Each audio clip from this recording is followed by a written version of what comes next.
YouTube. I apologize. It's been well over a month since I've actually uploaded any content. If you guys have been kind of wondering where I've been, been waiting for more content, I do apologize about that. To be honest, I guess I got a little bit busy about a month ago with some university stuff, and then I kind of just sort of slid into the habit of not uploading videos. Maybe didn't really feel so motivated. To be honest, I can't say that my creative output was really of the variety type. It was kind of just like getting a little bit consistent, so I might have just kind of decided to, put that off for a while. But I am back, and I figured it's been long enough. I should get back into making some more videos. As you can see here, I've got something up on the screen. It's called Toughest Nerve, and so just like what I've been doing in the past, I am continuing to compose songs, trying to compose rock songs that sort of are reminiscent of some or more of the styles that Rush has dabbled with through their decades, right? I'm using Rush as basically source material here to inspire me to create music in their type of style. What I will say, though, is that this isn't necessarily one of my more favorite songs. It's kind of just, something that I wanted to try that was a little bit different that I had in mind. It is pretty dark. I do know that Rush themselves kind of, their music got a lot darker into their latter years, like into the 2000s, like especially when you hit like Snakes and Arrows and Clockwork Angels. In terms of like actually sounding like them, I don't really know if this piece really sounds too Rush to me, to be honest. Maybe the beginning sounds a little bit kind of like the opening theme to, Armor and Sword, perhaps, from Snakes and Arrows. But other than that, there isn't a lot to say about this piece. But, it's still something that I composed nonetheless. And as I say in all my videos, there will be lyrics for it eventually. Although, honestly, I can't even trust myself to really know exactly when those will come out. You probably won't start seeing lyrics for my songs until maybe like as early as May, like into the summer. Like when I'm back home, I'm more comfortable singing when my dad's away at work and I've got the whole place to myself. When I'm here and there's like roommates that could hear me, especially if this is experimental and I'm singing my own stuff, I'm like, well, I don't want anybody to hear me do multiple takes in case I, am sounding bad during those takes. So I don't know, this is kind of a personal thing I should really learn to get over. But anyways, so that's this piece. There is some future content I'm thinking about making. I've got another song that I'm currently working on now. And I feel really good about that song that you guys will see later. I think that one is a lot more reminiscent of Rush's style, particularly from like the 80s and a little bit from the 70s, which personally I like that era of Rush way better than the 90s and the 2000s. Yeah, obviously more details come on that once the song is finished. But I should stop talking years off now. I'll provide a timestamp in the description in case you want to just jump straight to the video. And yeah, without further ado, let's give Toughest Nerve a whirl and see what you guys think about it. Here we go.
All right, well, there you have it, ladies and gentlemen. Yeah, honestly, listening to this, I actually don't think I dislike it as much as I maybe had at one point. I think it's all right. There is a moment, kind of when we get to around, sort of here when it gets all quiet.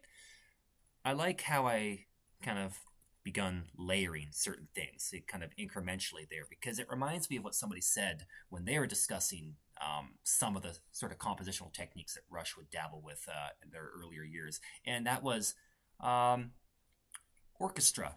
Was the word they used. There are only three dudes, but with all the different layers and instruments and stuff like that, it's kind of a running joke at some point in time with the members of the band saying like, yeah, we're kind of like a three-man sort of orchestra, like because man, what am I trying to say here? The layering of voices, and the amount of voices that are there kind of make it seem orchestral. That's the word I'm looking for. It's like there's like an orchestral type of texture happening here. So, yeah, I mean, I don't even know if that was necessarily intentional. I think I only found out that Rush was sort of, considered as being like orchestral in some respects after I'd already composed the song. So I think that's pretty cool. It's nice when you do something and you realize, oh, hey, I actually, did something that they did without even realizing it. So, anyways, that's Toughest Nerve, everybody. And stay tuned for some more content. I am going to try and make more of an active effort to upload more on a regular schedule as I had been doing before the month of latency. And yeah, thank you guys so much for watching, and I'll see you in the next one. Peace out.